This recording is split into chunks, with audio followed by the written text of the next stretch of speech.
Thank you very much. So I will deal with emerging markets, and first with global picture about the question of overeating. So is that a big risk for emerging markets? Then I will go to Latin America, because I know it's a big subject for Spanish exports.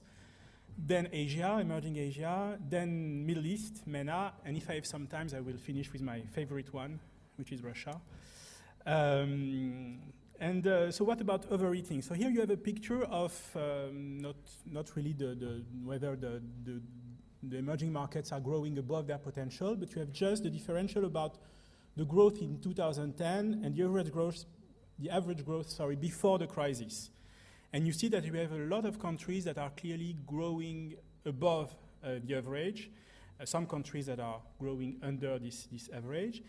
And you see clearly that if you look at Brazil or Argentina or Turkey or India, clearly they are growing extremely fast, and 2010 was a very, very good year. So does that mean that there is overeating?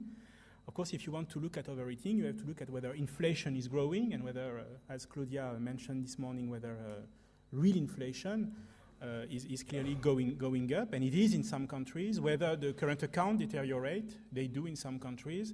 Whether also you have some tensions on the labor market, and that's very difficult to see in emerging markets because generally labor markets are dual. But nevertheless, if you look at clear overeating, I would say that there are only two countries which clearly are really dangerous, where you have a big risk of hard landing.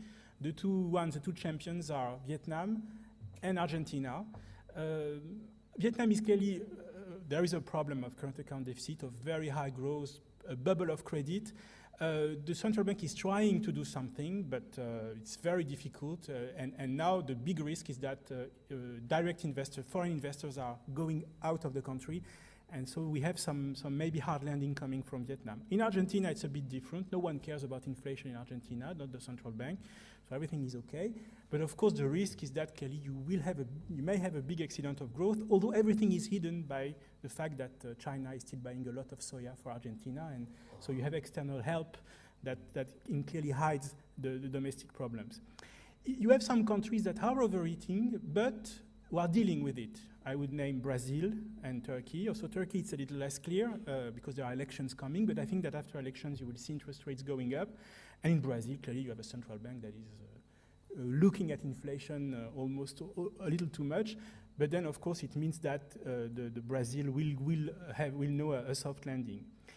You have also some countries who experience bubbles, which is not the same as overeating, like China, which is a real estate bubble, or Hong Kong, also a terrible real estate bubble. But also here, I think that the government also is managing it extremely clearly, and I think we will have also a soft landing in China, and I will come back to that. And you finally have countries, we have very low growth and very high inflation. You have stagflation. You can name Romania, you can name also Russia. Russia has a very disappointing growth, but I will come back to that, and a lot of inflation. And here the risk is not an accident in growth, the risk is that you have capital outflow. And what you see now in Russia is a lot of capital of private sectors exporting capital out of the countries because they are disappointed about the ongoing situation in terms of growth. So the overall picture is not that bad. You do have some countries where you have to be careful, but globally I think that now emerging markets are dealing with this overeating issue. Now if we look at Latin America, as I said for Brazil, Latin America will experience a soft landing, which is welcome because clearly it was growing too much. The situation in Latin America is very diverse among the countries, but what we can say in Coface is that clearly it's to us the continent that proved its resilience to the crisis and its strengths. I mean, it's clearly the emerging market that has shown, we knew about Asia, that Asia was strong. We were not so sure about Latin America before. Now, clearly, with the experience of the crisis and the past crisis, we think it's a good thing to bet on Latin America. I would make one example, is Brazil. In Brazil, generally, we had a lot of volatility, of macroeconomic volatility, but we experienced a lot of peak of non-payments in Coface. And what we have seen during the crisis is the corporates behaved very well. And so the big change in emerging markets is that volatility has not disappeared. Of course, you had a very strong slowdown in Brazil, and you may have some volatility again in Brazil. Now it's going to slow down. You may have some exchange rate problems in Brazil, but what we see is that the players are much more resilient. they can deal with that volatility. You can talk about governments, of course, because the sovereign has behaved very well, but you also have to talk about corporates. Corporates now are much, much better managed. One example, for example, is the corporate external debt. In Brazil, it has not boomed. Of course, it has increased a bit, something like during the last 10 years, something like an increase of, let's say, 30%. But when you look at Russia, the increase of corporate debt has been like 300%. So clearly, the Brazilian corporates have been careful about not getting into the trap of debt. And I think it's linked to this experience of past crises, the fact that Brazil has experienced a lot of volatility, and now, well, they have learned for their mistakes. And I think we see that, and this is why, of course, we have upgraded Brazil.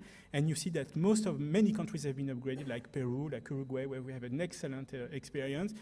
Argentina is a more tricky aspect. Of course, things are getting better because the growth is absolutely amazing in Argentina. But it's mostly, as I said, for external reasons.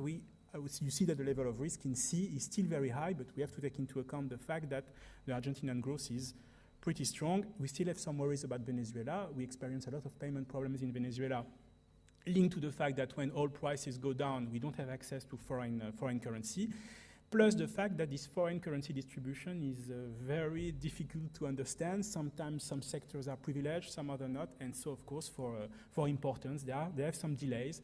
And we have to take that into account, the fact that, of course, it's much more linked to public governance problem than to the financial situation of the whole country. If you look at Asia, we are here. Clearly, Asia is decelerating. And I was in China last week, and people are worried, in fact. I don't think that there is a problem on the macroeconomic side, mostly in China. I think that the problem is much more about the private sector and what's happening in the private sector in China. 2010 has been a fantastic year in China for the corporates because there has been the help of the government, there has been very strong growth, also the rebound of the export market. And so clearly corporates were absolutely in very, very good shape in 2010. 2011 is not such a great year. First, because of course, you have the withdrawal of the stimulus package from the Chinese government. And that, of course, you have many corporates who have survived in China during the crisis who, of course, may have problems without the support of the government, with the fact that the exchange rate appreciation is accelerating, only a bit, but still, it may be very costly for some low added value corporates. And also now you have the big subject in China is clearly increasing of wages. Now you have a lot of big pressure from the local authorities, from the central authorities to increase the salaries.